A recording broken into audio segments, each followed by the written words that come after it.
Shalom Chaverim. Today Parashat Beha'alotcha, and we're going to do it with the help of Dante, of all people, and the Divine Comedy. And just a note that these are pretty tense times right now, which seems to come more often than we think lately. And one thought about being anchored in Torah, that despite hard and tense times, just keeps coming back and keeps repeating in an endless cycle that keeps our minds and our souls flowing and interpreting and thinking. So let's take a moment, all of us, to just live outside and do some Torah. So let's actually begin right away by reading a little bit from here. The Divine Comedy was written by Dante Alighieri, and it's basically early 14th century. This is medieval poetry. It's a narrative poem, a really big one. And today we're going to talk about flesh. It's going to be our topic. And flesh obviously connects to lust.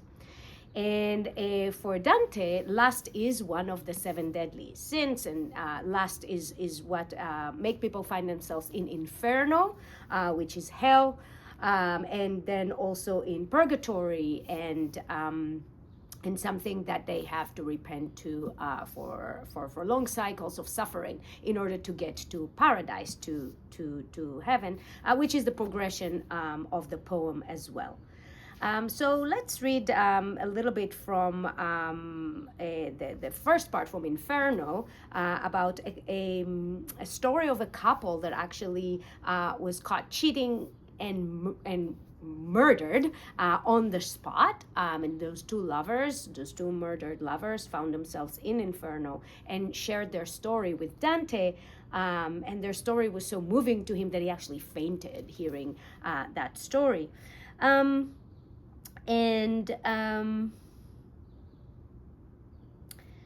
So Francesca, who is the woman, saying,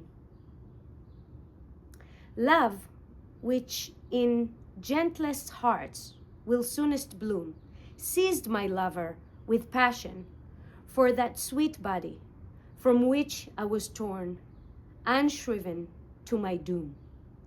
Love, which permits no loved one not to love, took me so strongly with delight in him that we are one in hell, as we were above."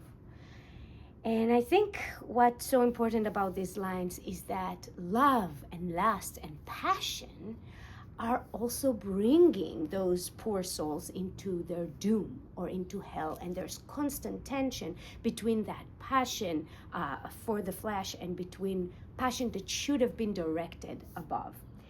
And interestingly enough, our Torah portion of Beha'alotcha, according to some interpretations, not all of them, actually views lust as a positive thing. And so let's see how. And this really going to present us with 2 really opposing points of view. So, in our portion it says, והאספסוף אשר בקרבו התאוו תאווה, וישובו ויבכו גם בני ישראל ויאמרו מי יאכילנו בשר. Okay, what does it mean?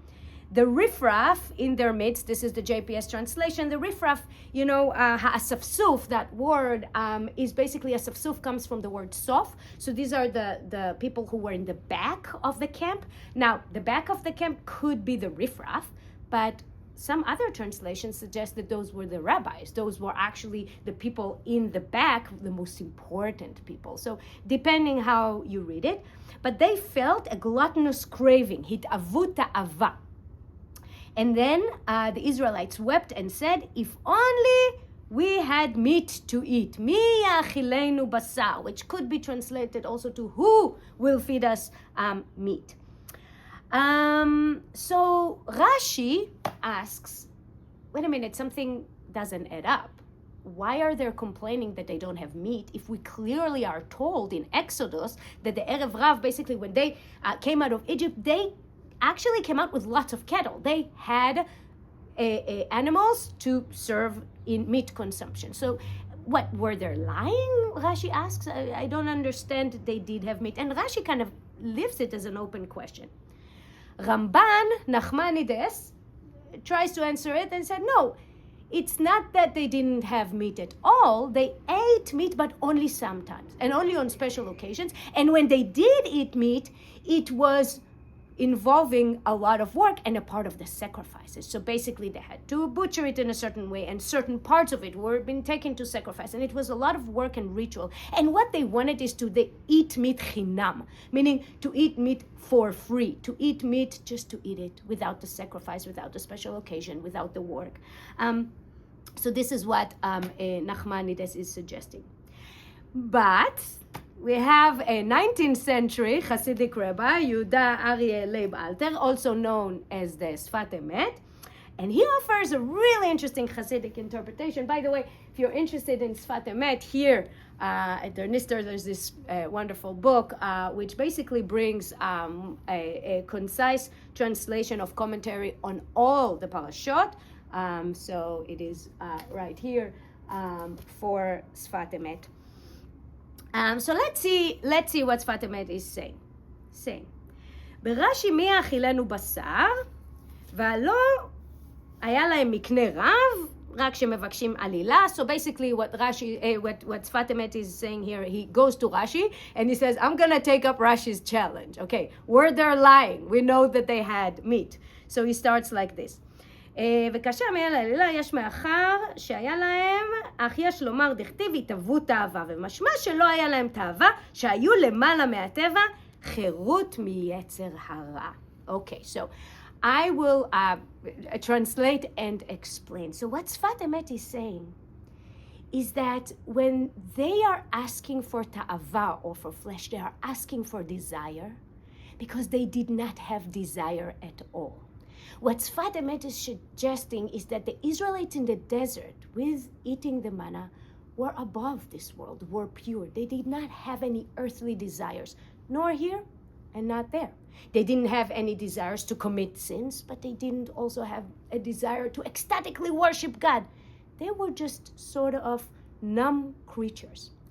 However, what was happening is as they got closer to the promised land, as they were about to end their journey, and in the promised land, they were actually about to come to this world and live the earthly physical life that is full of desires and challenging, they started to feel the need for desire. And what they were asking is, we want to feel something. And in the portion, it continues with זכרנו את הדגה אשר נאכל במצרים חינם את הקישואים ואת האבטיחים ואת החציר ואת הבצלים ואת השומים. So they're remembering what they ate in Egypt, and then they say, ועתה נפשנו יבשה, אין כל בלתי אל המן עינינו. Translating, now our gullets are shriveled, there is nothing at all, nothing but this manna to look to. And there's a beautiful phrase here, nafshenu yevesha. So here again in JPS it's translated to our gullets are shriveled, but nafshenu, nefesh, soul, yevesha is basically what they're saying is our souls had dried up. And Sfat Emet says, ולכך נראה להם שנכון שיהיה להם תאווה ושיזכו לעשות נחת רוח להשם יתברך על ידי שיאכלו בקדושה ואף בשר גשמי, וזה שנפשנו יבשה שלא קיימו בכל נפשכם.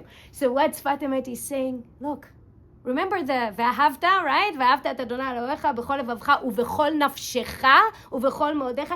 נפשך, נפש, you have to love God with all your soul. But how can you love God with all your soul when your soul is dried? So basically what he's saying, in order to fulfill, to fully worship God, you have to have desire. You have to have desire, and not just that, you have to have desire to overcome. And this is why the Israelites are asking for that. At a later point, Dante writes, and so that you may understand me clearly, I tell you why this terrace tries us so, and what the fire means that we walk through. This place corrects the misdirected love that turned to earth what should be turned to heaven. So what is this place in Dante's is purgatory? So basically, it's this place should really cleanse us from this lust, and really said that we made a mistake. We directed our lust to earth, whereas we should directed it to heaven. But the Hasidic chidush here, what the Hasidim is saying to Dante, is saying, no, you must direct your lust to earth. You must engage in earthly desires. So you will have something to overcome. So you will have something to then make your worship worthwhile. And just to conclude a little bit of a Hebrew lettering, so the word basar, flesh, which is bet sin resh, basar, holds the root to the word besorah. Besorah means news or deliverance. But also, it is the same letters in the word shevel, which is crack, or mashber, which is crisis. So basically, basar, besorah, crisis, what our Torah is telling us, we have to have tava, we have to have lust, we have to have flesh, so we can receive the news, the besorah of life. And that besorah of life is the life of crises, is the life of cracking, is the life of what we need to overcome and what we were meant to overcome. And every time that we do so, then we might feel that we are a tiny step closer to the divine. Shabbat shalom and be safe.